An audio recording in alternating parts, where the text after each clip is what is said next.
السلام عليكم ورحمة الله وبركاته. اللهم صل وسلم وبارك على سيدنا محمد.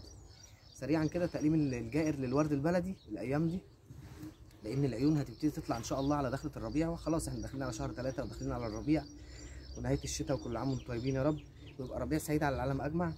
تقليم الورد البلدي، جائر للورد البلدي. انا باجي هنا على الشجرة بالمنظر ده كده. الشجرة طبعا فيها فروع واوراق كتير دبلانة وتعبانة. لو بصينا مع بعض كده هنلاقي فيه النموات الجديدة اهي طالعة اهيت، اللي لونها احمر دي العيون الجديده اللي طالعه.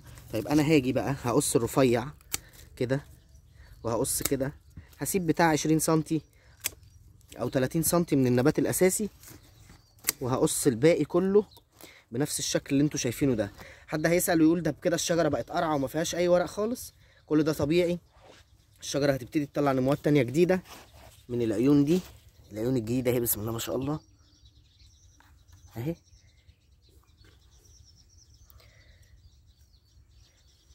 العيون الجديدة تطلع، فاحنا نلحق نقلم الورد البلدي جائر بنفس الشكل عشان يبقى معانا موسم جديد جميل ان شاء الله وكله ازهار. والسلام عليكم ورحمة الله وبركاته.